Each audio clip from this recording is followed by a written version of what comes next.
Você vê que o sistema religioso tradicional tem os seus jargões.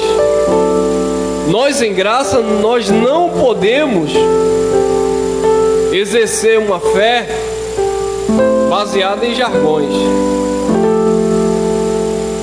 Essa prática da fé no dia a dia é mediante uma consciência, uma mente que foi transformada pela palavra da graça de Deus.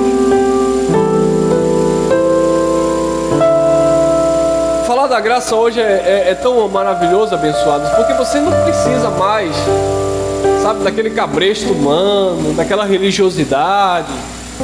O que é que você está fazendo? De vez em quando aí eu vejo alguns pregadores aí em redes sociais se colocando na vida das pessoas como se fosse o próprio Deus. É proibido isso, é proibido aquilo. É porque o camarada lá, ele se declarou lá homossexual e o camarada está morrendo de raiva, de ódio. Meu irmão, cada um preste conta com a sua consciência a Deus. Todo mundo tem consciência daquilo que é imoral, que é indecente.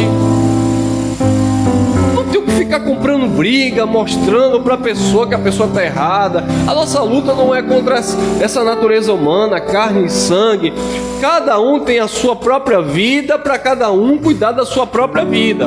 Agora, quando te pediram uma opinião em relação ao Evangelho, a palavra, querido, a palavra diz isso. A palavra de Deus, que eu acredito, condena essa prática.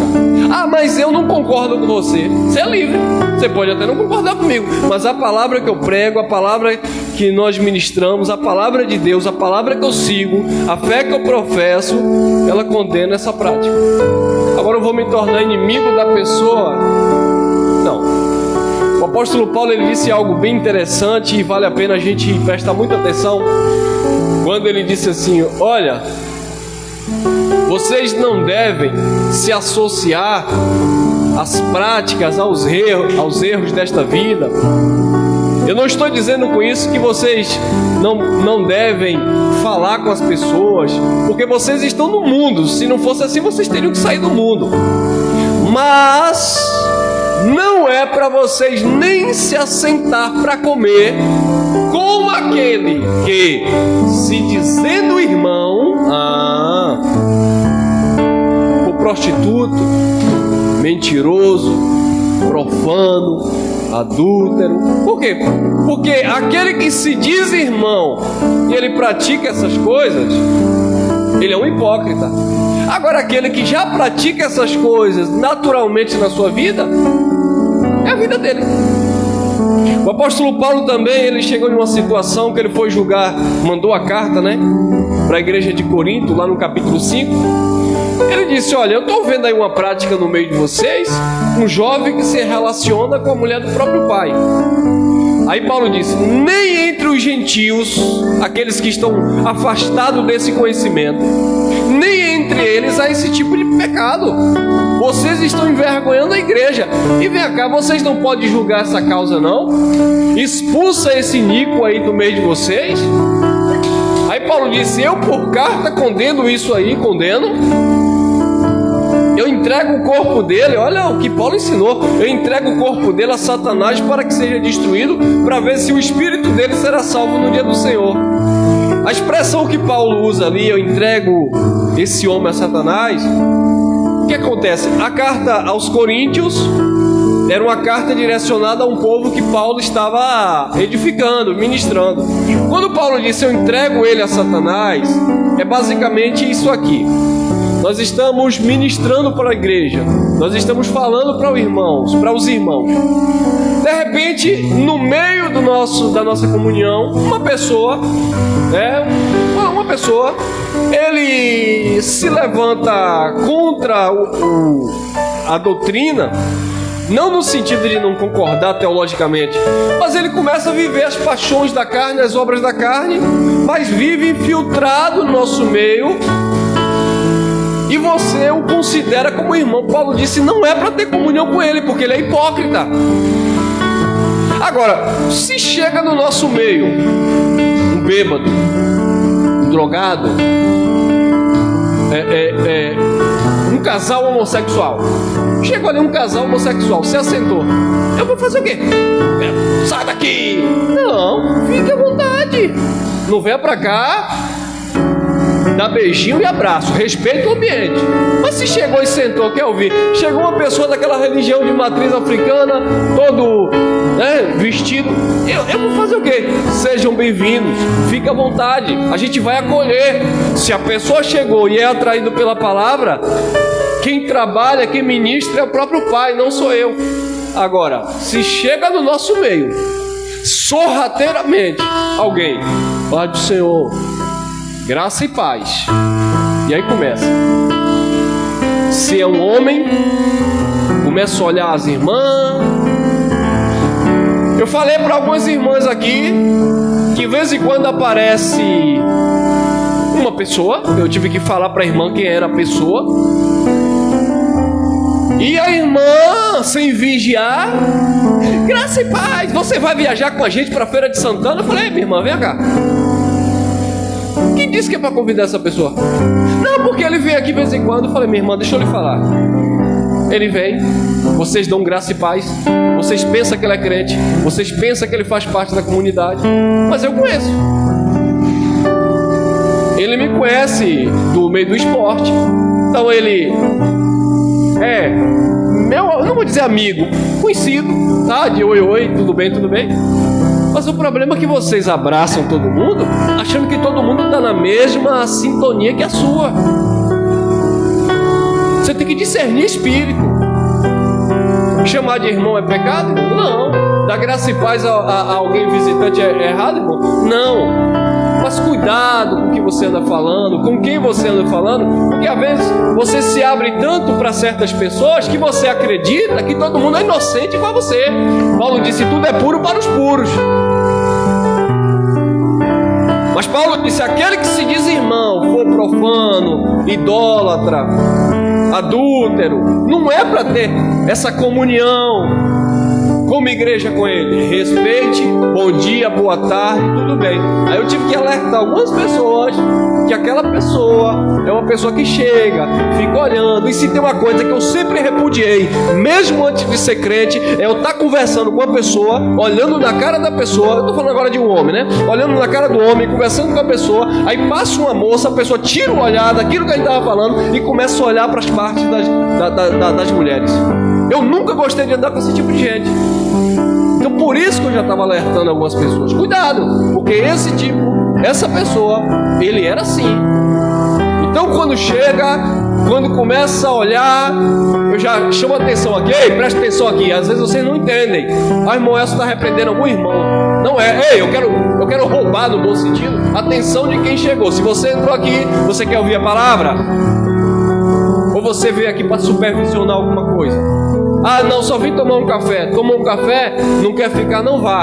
Agora não fique medindo as pessoas, olhando o que as pessoas estão fazendo, sabe? Seguindo com o olhar até quem entra no banheiro. Isso é feio, irmão. Então a gente aqui vê tanta situação que às vezes a gente fala no sentido geral, mas não é para ofender ninguém, é porque eu tenho que estar ligado aqui no que está acontecendo. Então, mesma coisa são vocês, seja no meio da comunhão, seja no bairro, seja na vida de vocês como um todo, porque prestar atenção em detalhes, para vocês não se abrirem para certos indivíduos, achando que aquela pessoa está assim com você, mas na verdade é só da boca para fora, sabe? Eu tenho um tio que eu falava para ele assim, quando eu comecei a andar em igrejas, né, evangélicas, eu conversava muito com ele, eu falava, Deus é tão bom, né, Deus muda a vida das pessoas. E ele chegou para mim uma vez e ele disse, Elcio, eu vou te falar uma coisa, meu sobrinho, eu já sou de igreja há muitos anos, não pense que todo mundo na igreja é inocente igual você está pensando, não. Eu, como assim? Mas todo mundo não é de Deus, todo mundo não é crente? Ele, ó, tem gente muito maldoso na igreja. Eu sei do que eu estou falando, então você tome cuidado, sabe? Porque não é todo mundo que está pensando igual você está pensando. Não é todo mundo que vai agir igual você está agindo. Então, queridos, para a gente falar do Evangelho, para a gente falar do Reino de Deus, a gente tem que também alertar essas pessoas, como disse o próprio Jesus de Nazaré: seja simples como uma pomba. Simples. Ame, perdoe, siga a paz com todos, mas prudente como a serpente. Você pode ser humilde, simples como uma pomba, mas ao mesmo tempo, no bom sentido da palavra, você tem que ser astuto. Um ditado secular, eles diriam malandro, né? Mas no bom sentido da palavra, você tem que ser astuto, não para o mal. Você precisa ser malicioso. Eu não sei nem se eu posso inverter esta palavra. Não malicioso para a prática do mal, mas entender que ninguém tem a mente que você tem. Não queira achar que o outro, ou que as outras pessoas, pensa como você pensa, que vai agir como você agiria se você estivesse naquela situação. Porque cada um tem a sua própria cabeça e cada um vai naturalmente seguir a sua própria natureza. Isso também chama-se salvação, no teu entendimento. Não apenas uma salvação que veio por meio da graça, mas uma salvação também para que você venha estar percebido nas situações, sabe? Existem tipos de elogios que às vezes você fica feliz. Quem é que não gosta de um elogio? Todo mundo gosta. Mas tem elogio que é incubado, sabe? Tem elogio que na verdade é só para ter uma proximidade para chegar a um objetivo. Há algum tempo atrás eu me machucava um pouco com isso. Hoje não, hoje eu já tenho as costas cheias de calo. Eu lembro que algum tempo atrás muitas pessoas entravam em contato comigo, aquela coisa toda: meu irmão, eu acompanho você no YouTube, aquela coisa tal e tal, BBB, bababá. Eu inocentemente, né, começava a conversar com a pessoa: meu irmão, não sei o que, é porque eu tô precisando falar com fulano. E eu lembrei que só você tem um contato de fulano. Ué, por que não foi direto ao assunto? Por que não perguntou? Sabe? Então existem pessoas que ficam ali lhe cercando, sabe? Aproveitando da situação, mas na verdade o objetivo dele é outro. Então, estejam atentos. Eu quero ler um texto aqui em Atos dos Apóstolos, e nós vamos louvar ao Criador daqui a pouco. Aliás, já estamos louvando, né? Eu louvar a Deus, glorificar a Deus, não tem nada a ver com música, tem a ver com a tua consciência, com o teu entendimento. Então já estamos louvando ao Senhor. Atos dos Apóstolos, capítulo 28, versículo 27 em diante, diz assim: porquanto o coração aqui é a mente, tá? Porquanto o coração deste povo está endurecido, com ouvidos ouviram pesadamente e fecharam os olhos, para que nunca com os olhos vejam, nem com os ouvidos ouçam, nem do coração entendam, e se convertam, e eu os cure. Versículo 28. Seja-vos, pois, notório que esta salvação de Deus é enviada aos gentios, e eles o ouvirão. Eles não vão tapar os ouvidos, eles vão ouvir. 29. Havendo ele dito isto, partiram os judeus, tendo entre si grande contenda, e Paulo ficou 2 anos inteiros na sua própria casa que habitava, que alugara, e que ele recebia todos quanto vinham vê-lo. Versículo 31. Pregando o reino de Deus e ensinando com toda a liberdade as coisas pertencentes ao Senhor Jesus Cristo, sem impedimento algum. Nesse episódio, o apóstolo Paulo estava pregando ali entre os judeus, os judeus não estavam recebendo a palavra e, naturalmente, alguns que aderiram à palavra de Paulo estavam tendo ali contenda, desavença. Paulo disse: olha, já que vocês não estão recebendo a palavra, já que vocês não estão com seus corações amolecidos, né? Como dizia Paulo, dilatai os vossos corações, já que vocês não estão com os corações derramados para isso, ou seja, já que vocês não estão sensíveis a isso, já que vocês não estão dando importância para isso, eu não vou perder meu tempo com vocês. Era isso que Paulo estava falando. Eu estou falando, eu estou ensinando, mas eu estou vendo que vocês não estão dando importância. Querido, vou falar mais uma vez, já falei algumas vezes.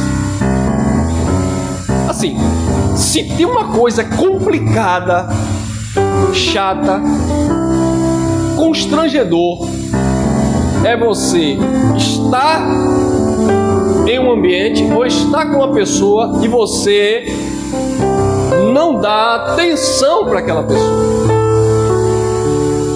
Você gosta de conversar com alguém, como eu falei aqui, dando exemplo. Você está conversando com alguém um assunto e a pessoa está assim, ó, olhando no celular, olhando no relógio, e você está conversando. Ó, eu tenho que ser sincero e honesto. Eu estou conversando no WhatsApp com alguém, com a mensagem: ô meu irmão, vou ter que fazer uma situação aqui, vou ter que sair aqui, vou resolver uma causa aqui, depois a gente conversa, depois a gente continua. Por quê? Porque eu gosto de prestar atenção, eu quero entender o contexto, eu quero ouvir, eu quero, sabe, perceber o que está acontecendo, para que a minha fala, a minha resposta venha de fato preencher alguma lacuna. Então muitas vezes, abençoado, no sistema religioso nós tínhamos esta, eu estou falando nós porque a gente tem que se incluir no pacote, tínhamos esta reverência, mas nunca foi para Deus, sempre foi para o homem. Não vou generalizar, não eram todos. Mas por quê? Gente, o pastor chegou. Amém, pastor? Graça e paz do Senhor. Aí o homem chega todo bicudo, vai lá para a tribuna, chega lá na cadeira, no altar, se prostra de joelho. A igreja, ó, vocês sabem do que eu estou falando. Tem lugar, o pastor chegou, vai iniciar a reunião, todo mundo vai orar, de joelho, ou sentado, ou em pé. O pastor está lá, só se levantam. Quem já viu isso? Quando ele toca um negócio, um tal de um sinozinho. Eu já fui num lugar que era assim. Só levanta quando ele toca aquele tal daquele sino. Aí todo mundo levanta. Aí ele diz assim: nós temos que ter reverência na casa de Deus. Claro, aquilo ali é a casa de Deus? Não. Aquelas orações são orações feitas com respaldo bíblico? Não. Mas eles têm um segmento. Aí nós estamos na graça.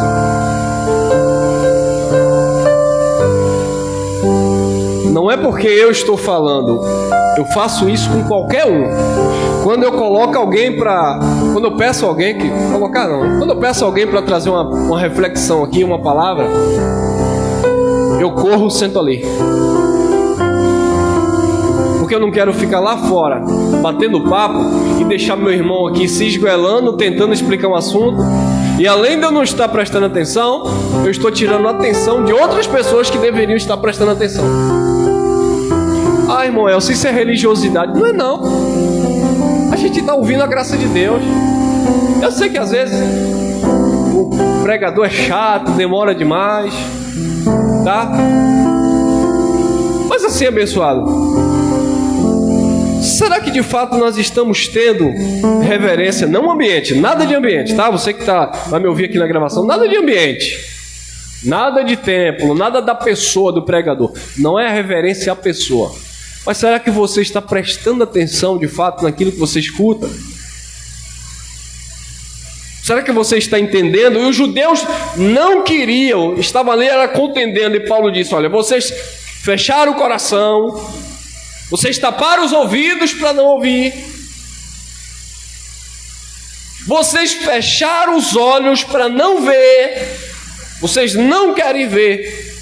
Paulo disse: eu vou para os gentios, porque eles vão ouvir. Existem pessoas na graça que você vai falar da graça, a pessoa está assim. Agora tem pessoa que você vai falar um versículo da graça, você vê o brilho no olho da pessoa, a alegria. Então, queridos, Paulo estava na sua casa, ele já estava ali sendo sentenciado, logo após ele seria decapitado em Roma. Ele alugou uma casa e durante 2 anos Paulo ficou ali naquela... Imagine, o camarada está ali, você naturalmente, né, ia ser julgado, condenado à espada. Paulo poderia usar aquele últimos dias ali para, sei lá, fazer igual um religioso, fazer um jejum forte, pagar o preço. Paulo sabia que o que tivesse de acontecer ia acontecer. Paulo usou aqueles 2 anos que ele ficou ali pregando o evangelho com toda a liberdade. Versículo 30. E Paulo ficou 2 anos inteiros na sua própria casa que habitara, que alugara,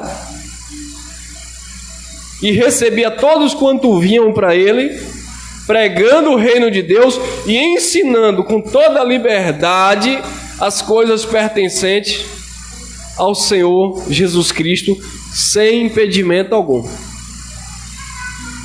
Alguém poderia dizer assim: eu vou dar credibilidade ao apóstolo Paulo? Se ele fosse homem de Deus, ele não estaria aqui preso. Por que é que ele está preso? Ele não é homem de Deus. Por que é que ele vai ser decapitado? Então ele não é homem de Deus. Mas as portas da casa de Paulo estavam abertas. Paulo não podia sair, ele era prisioneiro de Roma. Mas as pessoas podiam visitar.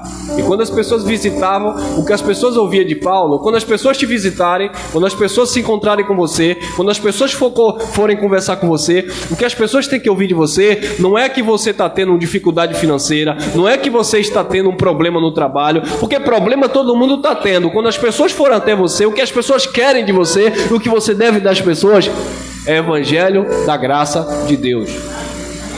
Paulo estava preso, ia ser julgado e condenado, ia morrer decapitado, mas Paulo não chegava lá e recebia as pessoas: ô irmão, você veio aqui hoje, foi de Deus, eu estou numa prova, eu estou numa batalha, para as pessoas terem pena dele. Paulo enchia aquelas pessoas de esperança, de graça, pregando o reino de Deus sem impedimento algum. E aqueles que não queriam ouvir, Paulo disse: então vamos para lá, porque as minhas portas estarão abertas para ouvir aqueles que querem e dão credibilidade à palavra da graça de Deus. Essa porta que nos abriu, a porta da graça de Deus, a palavra que chegou no nosso coração. Queridos, não despreze esta graça, valorize o conhecimento e esta palavra que tem te libertado. Amém? Graça e paz, e vamos louvar ao Eterno.